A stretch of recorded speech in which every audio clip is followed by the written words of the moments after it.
The village of Lormara was a quiet place, nestled between the whispering sea and the endless fields of wildflowers. By day, fishermen cast their nets into the vast ocean, their boats swaying with the rhythm of the waves. But at night, when the moon rose high above the horizon, a different kind of journey began, a voyage not of water, but of dreams. At the heart of Lormara lived a young boy named Elias. He had spent his entire life by the sea, listening to its lullabies and watching the moon cast its silver glow upon the waves. His father, a fisherman like many others in the village, often told stories of the sea's mysteries, the hidden creatures that danced beneath the waves, the songs carried by the wind, and the legends of the Moonlight Voyager, a fisherman who sailed not through water, but through the sky. Elias loved those tales, but he never imagined that one night, he would become part of one himself. It happened on the eve of his 12th birthday. The night was calm, the stars twinkling like lanterns in the sky. Elias sat by the shore, watching the waves lap at the sand, when something caught his eye, a boat, unlike any he had ever seen before. It was small, crafted from polished silverwood, and its sails shimmered like the night sky. It floated, not on the water, but just above it, as if waiting for someone to step aboard. Curious and unafraid, Elias approached. As soon as his fingers brushed the cool wooden edge, the boat seemed to come alive. A gentle hum filled the air, and suddenly, the vessel lifted into the sky, carrying him with it. The wind curled around him like an old friend, and the sea below became a vast canvas of reflected stars. A voice, deep and warm, echoed through the air. "Welcome, young voyager." Elias turned and saw a tall figure at the helm, dressed in robes the color of the midnight sea.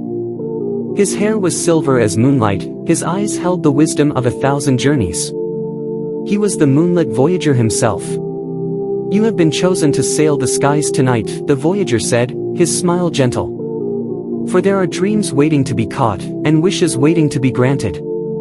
Elias barely had time to take in those words before the boat surged forward, cutting through the night sky like a ship over calm waters.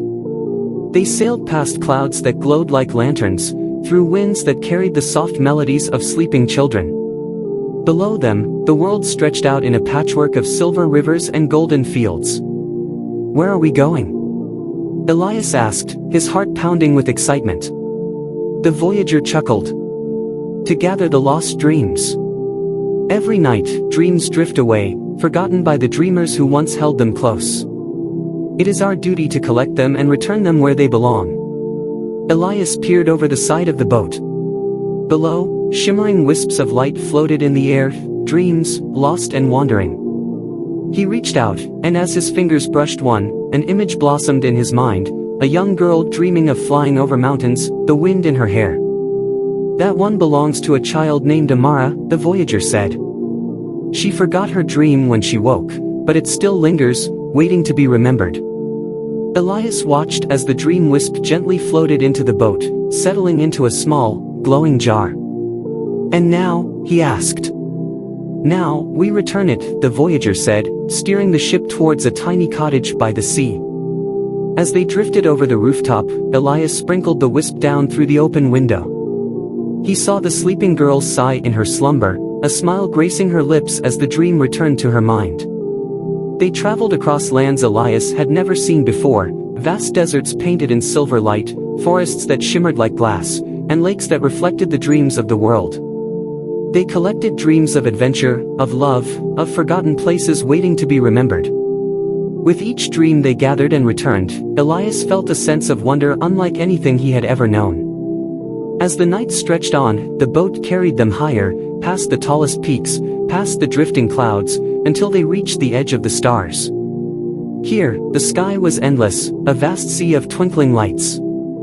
"There is one last dream to return," the Voyager said, his voice softer now. He handed Elias a final wisp, brighter than all the others. Elias held it carefully. "Whose dream is it?" The Voyager smiled. "Yours."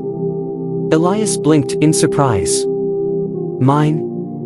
You have always dreamed of sailing beyond the sea, of touching the stars, of discovering the mysteries hidden in the night.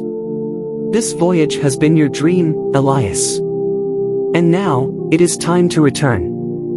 Elias felt a pang of sadness, but also a deep, peaceful understanding. He had journeyed farther than he had ever imagined, seen wonders beyond belief. As he let the dream wisp go, he felt warmth spread through his chest, as though the stars themselves had nestled within him. The boat began to descend, gliding gently back towards the village. The sea came into view, the waves whispering their eternal lullaby. As they neared the shore, the voyager placed a hand on Elias's shoulder. "Remember this night, young voyager," he said. "For dreams, once found, are never truly lost."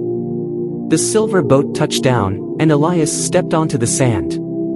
As he turned, he saw the vessel rise once more, the voyager giving him one last knowing smile before disappearing into the sky. Elias stood there for a long time, watching the horizon where the stars met the sea. When he finally turned back towards his home, he carried with him the memory of the Moonlight Voyage, a memory that, no matter how many nights passed, would never fade. And as he closed his eyes to sleep, he knew that the next time he dreamed, the silver boat would be waiting for him once again.